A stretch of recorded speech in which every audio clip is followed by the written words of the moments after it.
You know that saying about how family is supposed to be everything? Yeah, well, whoever came up with that never met mine. I was 16 when they kicked me out. No warning, no explanation.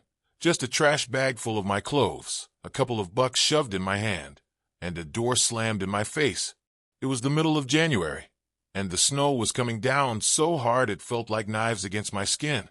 I still remember the way my mom's voice cut through the cold air. You're on your own now, Liam. Maybe this will teach you to stop being such a burden. A burden. That's what I was to them. The next 5 years were hell. I lived in a rusty old van I'd bought off some guy for $300 and a promise I'd figure out the rest of the payment later. It barely ran, but it was better than sleeping on the streets. I worked every crap job you can imagine: dishwasher, gas station attendant, warehouse grunt, saving every penny I could. Most nights, I'd park the van in the back lot of an abandoned grocery store and fall asleep to the sound of rats scurrying around outside. The thing that kept me going was anger. Anger at my parents for abandoning me. Anger at the world for being so damn unfair. And most of all, anger at myself for believing, even for a second, that I deserved any of it. But slowly, things started to change. I got a job at a landscaping company, and for the first time, I felt like I was good at something. The work was hard, but I liked it. There was something satisfying about taking a messy, overgrown lawn and turning it into something beautiful. I picked up extra shifts whenever I could, sometimes working 12, 14 hours straight. By the time I turned 21, I'd saved up enough to move out of the van and into a tiny apartment. It wasn't much, just one room and a bathroom that smelled like mildew no matter how much I scrubbed. But it was mine. And then, at 23, it happened. I was at work one day, mowing the lawn of some giant suburban mansion, when the homeowner, a guy named Derek, came out and started chatting with me. He asked how long I'd been landscaping, and when I told him, he said, "You ever think about starting your own business?" I laughed. "Yeah, sure. Let me just pull a few $1,000,000 out of my back pocket." But Derek didn't laugh. He just looked at me and said, "You're good at what you do. If you ever want to make it official, let me know. I might be able to help." I thought he was joking at first, but a week later, he handed me a business card for a small loan company he owned. "Give them my name," he said. "They'll set you up." It took me another 3 months to work up the courage, but eventually, I made the call. The loan wasn't huge, but it was enough to buy some decent equipment and rent a tiny storage unit to keep it in. I called the company Greenlight Landscaping and started putting up flyers around town. At first, it was slow. I'd get maybe 1 or 2 calls a week, just enough to scrape by. But word of mouth spread, and before I knew it, I was hiring my first employee. Then another, and another. By 25, I wasn't just surviving anymore, I was thriving. That's when I bought the house. It wasn't a mansion or anything, but it was nice, a 3-bedroom place with a big backyard and a porch that wrapped around the front. I couldn't believe it was mine. After years of sleeping in a freezing van, it felt surreal to have a place with actual walls, a roof, and heat that worked. I'd just finished moving in when they showed up. It was a Sunday afternoon, and I was out back planting a few trees. I'd always loved trees, something about their strength, the way they could weather any storm and keep growing no matter what. I heard the sound of a car pulling up in the driveway and figured it was one of my employees dropping off some paperwork. But when I walked around to the front of the house, I froze. Standing there, looking as if they hadn't aged a day, were my parents. My mom, with her perfectly styled hair and fake smile. My dad, arms crossed, looking just as cold and distant as I remembered. And behind them, leaning against the car, was my younger brother Ethan. "Liam," my mom said, her voice bright and cheerful, like we were old friends. "It's so good to see you." I stared at her, my heart pounding in my chest. "What are you doing here?" She blinked, as if the question surprised her. "Well, we heard you bought a house, and we thought we'd come see it. Isn't that what family does?" Family. The word felt like a slap in the face. "You've got to be kidding me," I said, my voice low. "Don't be like that," my dad said, his tone gruff. "We're here to congratulate you. You've done well for yourself." I couldn't believe what I was hearing. After everything they'd put me through, they had the nerve to show up here, acting like nothing had happened? How did you even find me? I asked, my jaw tight. Ethan shrugged. Social media. Of course. I posted a picture of the house on Facebook a week ago. Proud of how far I'd come. I never expected them to see it, or care enough to show up. What do you want? I asked, crossing my arms. My mom's smile faltered. Liam, we're not here to fight. We just want to reconnect. We're family after all. I laughed, but there was no humor in it. Family? You kicked me out when I was 16. I lived in a van for 5 years. And now you want to play happy family because I finally got my life together. My dad frowned. We made mistakes, all right? But we're here now. Isn't that what matters? I shook my head, disbelief washing over me. No.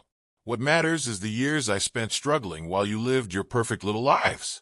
What matters is that you didn't care about me until now. So, I'll ask you again. What do you want? My mom hesitated, her smile wavering. We were hoping we could start over. Maybe spend some time together. As a family. I stared at her, my chest tight with anger and hurt. No, I said finally. You don't get to come back into my life just because it's convenient for you.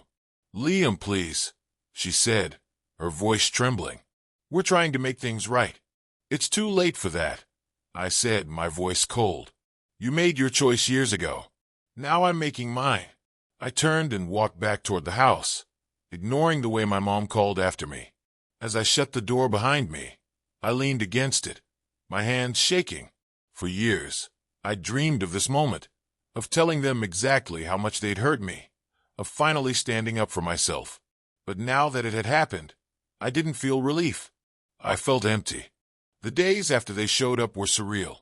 For 5 years, I convinced myself that they were gone for good, that I didn't need them, that I'd made peace with the fact that my family had written me off like I was nothing. And now here they were, pretending to be interested in my life, acting like nothing had happened. They didn't leave that day either.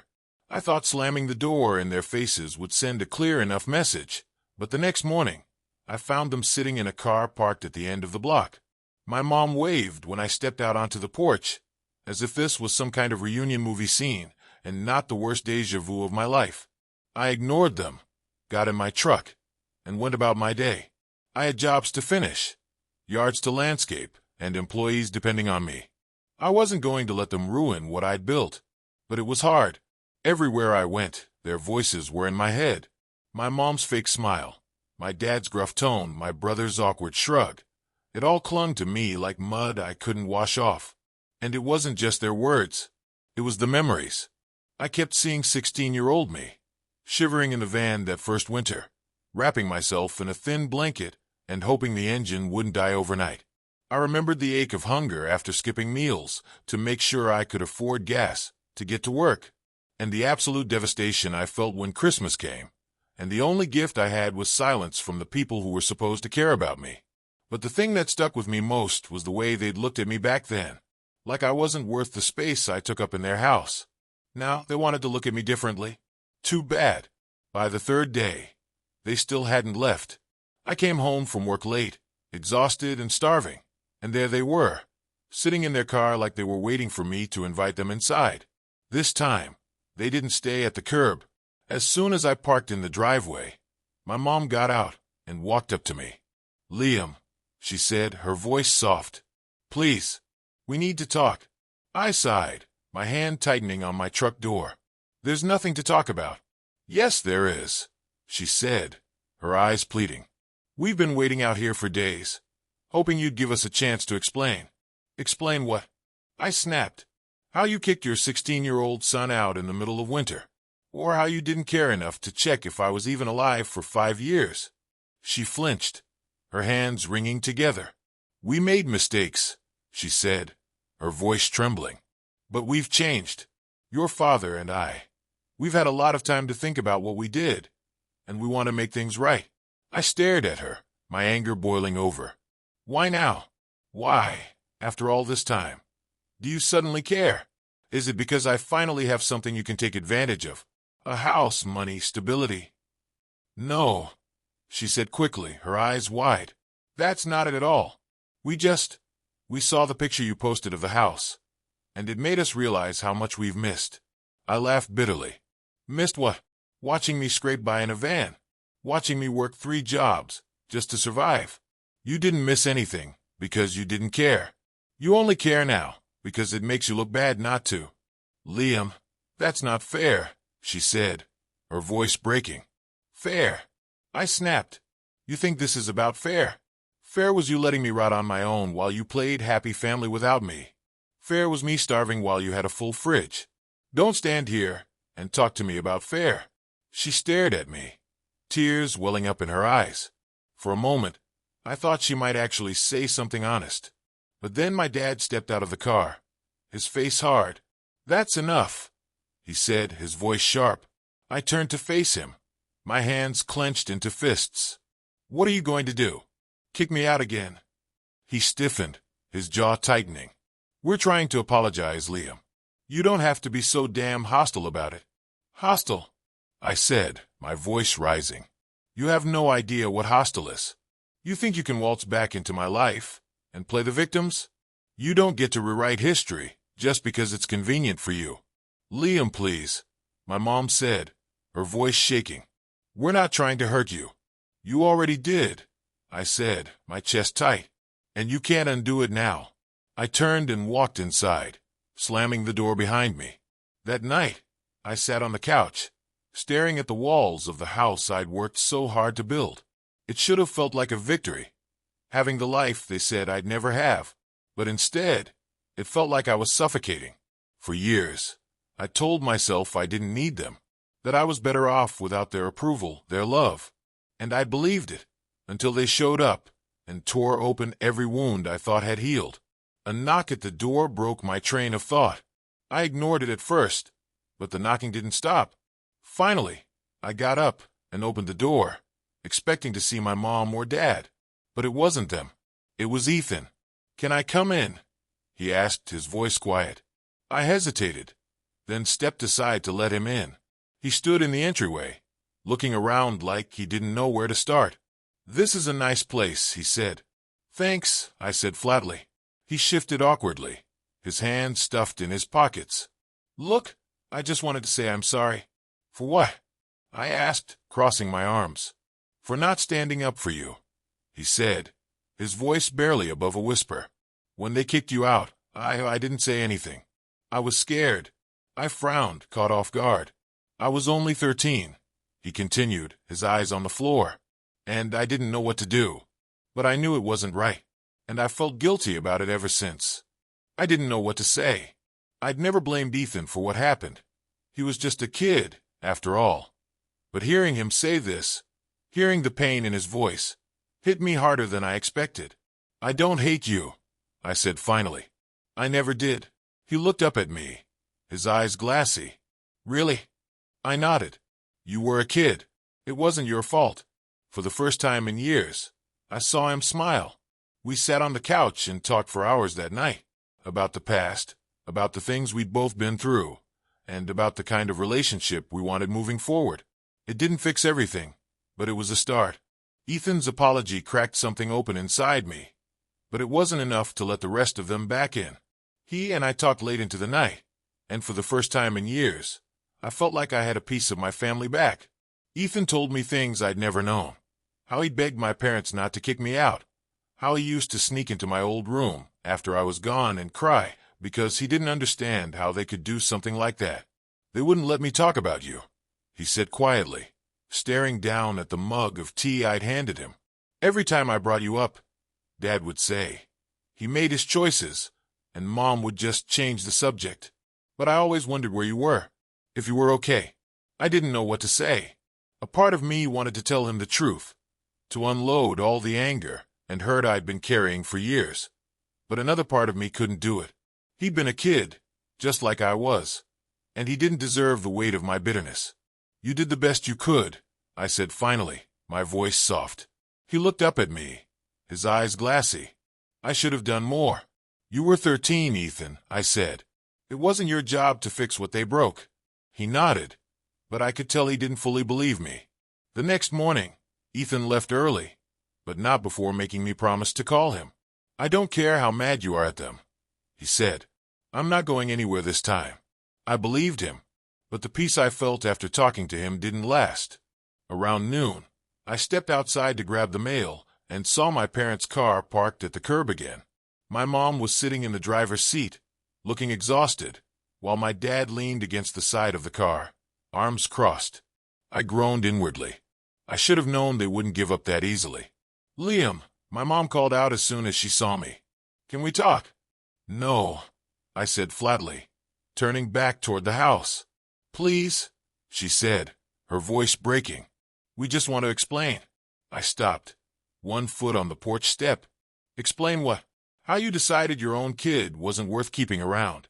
"That's not what happened," my dad said, his voice sharp. I turned to face him, my chest tightening with anger. "Then what happened?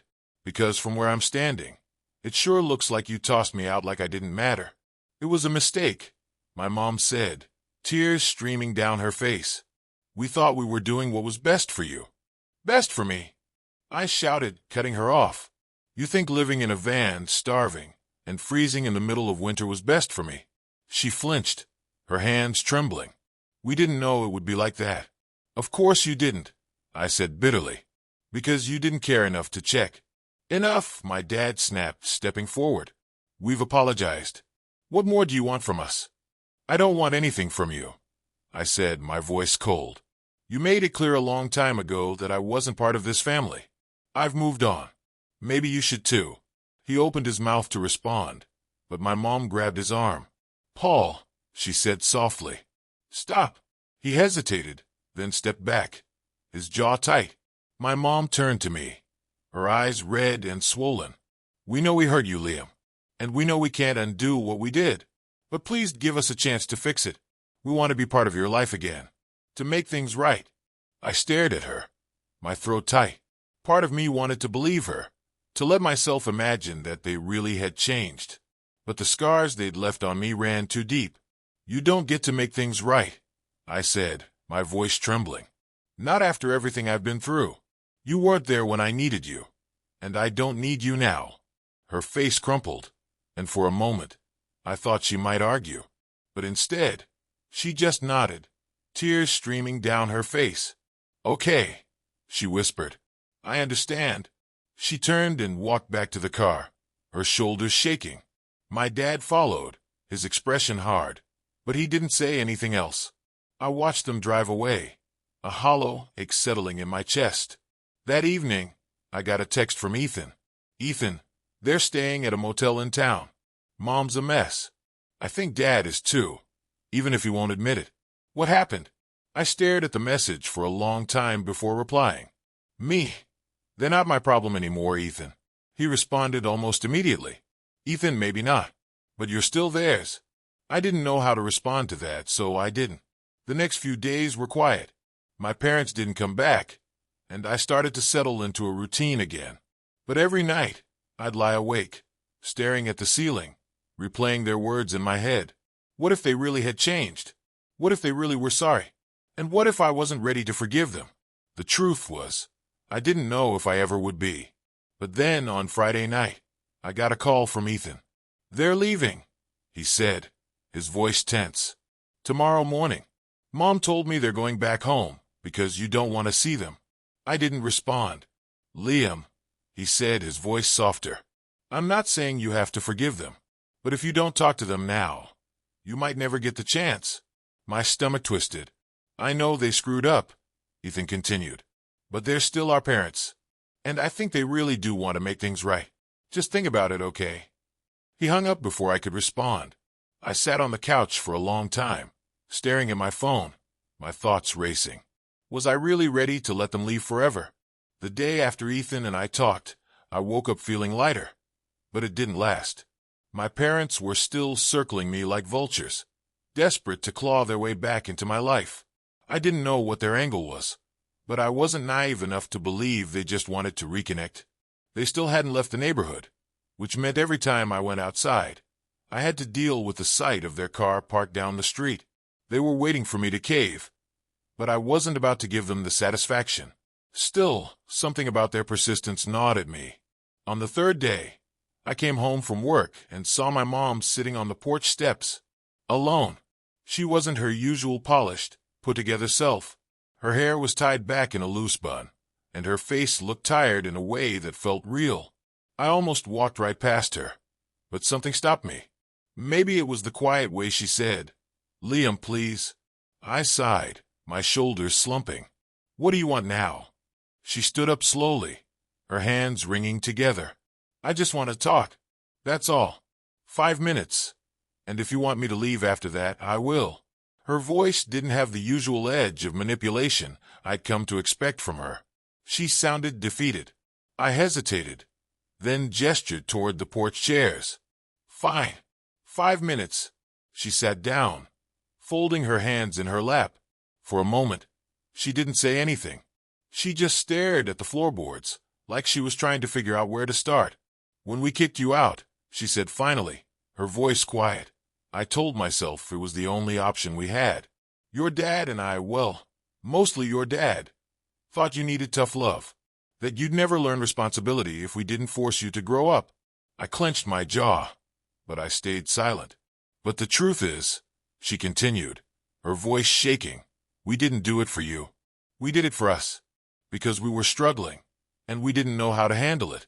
You were 16, and you were different. You always questioned us, pushed back, wanted more than we could give you. And instead of dealing with that, we took the easy way out. We made you the problem." Her words hung in the air, heavy and raw. I stared at her, trying to process what she was saying. It wasn't the apology I'd expected. It wasn't even an apology at all. It was something closer to an admission of guilt. "And do you regret it?" I asked, my voice colder than I intended. She looked up at me, tears glistening in her eyes. "Every day." I didn't know how to respond to that. For years, I dreamed of hearing those words, of seeing her break down and admit that what they'd done was wrong. But now that it was happening, it didn't feel like the victory I thought it would. "I don't know what you want me to say," I said finally. "I don't want you to say anything," she said, her voice trembling. "I just want you to know that I'm sorry, truly sorry, and I'll leave if that's what you want. But before I go, I need you to know that your dad and I were wrong. You didn't deserve what we did to you." Her words hit me like a punch to the gut. For years, I carried the belief that I wasn't worth it, that I wasn't enough for my own family to love me. And hearing her say otherwise, it cracked something inside me. But it wasn't enough. "You can't undo what you did," I said, my voice steady but sharp. "And you can't just show up now and expect me to forgive you. That's not how this works." She nodded slowly, wiping her eyes. "I know. I just wanted to try." I stood up, my hands trembling. "I don't know if I'll ever forgive you. But if you really want to try, then prove it. Show me you've changed. Because right now, I don't believe you." She looked up at me, her face a mixture of hope and heartbreak. "Okay," she said softly. "I'll prove it." I didn't respond. I just walked inside, leaving her sitting on the porch. That night, Ethan texted me. "Ethan, Mom said she talked to you. How did it go?" "Me, I don't know. She apologized, but I don't know if I can trust her." "Ethan, that's fair. I don't trust them either. But I think she's trying." I stared at the screen for a long time before replying. "Me, we'll see." The truth was, I didn't know what to think. Part of me wanted to believe her, to let myself hope that maybe things could be different. But the other part of me, the part that remembered every cold night in that van, every insult and dismissal, wasn't ready to let go of the anger. I didn't sleep much that night. The next morning, when I stepped outside, my mom's car was gone. For the first time in days, the street was empty, and I felt like I could breathe again. But something felt different. As I walked to my truck, I noticed a small envelope taped to the front door. It didn't have my name on it, but I knew who it was from. Inside was a letter. "Liam, I know I have no right to ask for anything, but I hope you'll give me a chance to make things right. I don't expect forgiveness, and I don't expect us to go back to being a family, but I want to be better. For you, for Ethan, for all the years we lost. You've built an incredible life for yourself, and I couldn't be prouder. I just hope that someday you'll let us be a part of it. Love, Mom." I stared at the letter for a long time, my chest tight. I didn't know what the future would hold. But one thing was clear. This wasn't over. Not yet. The letter sat on my kitchen counter for days. I must have read it 100 times, trying to decide how I felt about it. Part of me wanted to rip it up, to keep the door closed on my past and never look back. But another part of me, the part that still remembered the good moments before everything went wrong, wasn't so sure. Ethan kept texting me, checking in. He'd stopped pushing for me to talk to our parents, but I could tell he was hoping I would. I wasn't sure what I wanted. Closure? Revenge? Forgiveness? None of it felt right. It was a quiet Saturday morning when I finally made my decision. I'd been sitting on the porch, staring out at the empty street, when a thought hit me like a slap to the face. I don't want to carry this anger forever. So I called them. They showed up an hour later, my mom clutching a pie she probably baked out of nerves, and my dad looking more awkward than I'd ever seen him. Ethan came too, though he hung back at first, like he was ready to step in if things went south. I didn't invite them inside. We sat on the porch instead, the four of us crowded around the small table I'd set up for coffee. It felt safer that way. Less like I was letting them into my life, and more like I was testing the waters. For a while, we just sat there in uncomfortable silence. My mom fiddled with the edge of her napkin. My dad cleared his throat about a dozen times, and Ethan kept glancing between us like he was waiting for someone to start. Finally, I broke the silence. "You wanted a chance to prove you've changed," I said, my voice steady. "So prove it. Tell me why you're really here." My mom's eyes filled with tears almost immediately. "We're here because we miss you, Liam. We miss the family we used to be. And we know we can't undo the past. But we want to make things right." I crossed my arms, leaning back in my chair. "And what does making things right look like to you?"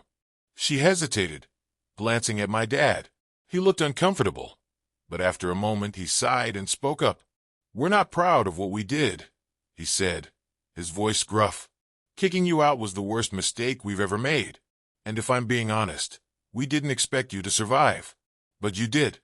And seeing the life you've built, it made us realize how much we failed you." His words hung in the air, heavy and raw. I let out a slow breath. "So, you're here because you feel guilty?" "Partly," my mom admitted. "But it's more than that. We want to get to know you again, to be part of your life. If you'll let us." I stared at them, my mind racing. I could see the sincerity in their eyes, but I also knew how easy it would be for them to slip back into their old patterns. "I'm not going to pretend like this didn't happen," I said finally. "You don't just get to come back into my life and act like everything's fine. If you want to be a part of my life, it's going to take time. A lot of time." My mom nodded quickly, her eyes brimming with hope. "We'll do whatever it takes, Liam. I swear." My dad nodded too, though he looked more hesitant. "You set the terms. We'll follow them." For the first time, I felt a flicker of something I hadn't felt in years. Hope. "All right," I said, my voice steady. "We'll start small. Coffee once a month. No big reunions, no guilt trips, just conversations. If that goes well, we'll go from there." They both nodded, relief washing over their faces. As they stood to leave, my mom hesitated, then turned to face me. "Thank you, Liam," she said softly. "You don't know what this means to us." I didn't say anything. I wasn't ready to thank them for showing up, not yet. After they left, Ethan stayed behind. He leaned against the porch railing, a small smile on his face. "You really surprised me back there," he said. "How?" I asked, raising an eyebrow. "I thought you'd slam the door in their faces again," he said. "But you gave them a chance." I shrugged. "I'm not doing it for them. I'm doing it for me." He nodded, his smile growing. "Still, I think it's a good step. For all of us." Maybe he was right. Maybe this was the start of something better. Or maybe it would all fall apart again. But for the first time in a long time, I was willing to find out.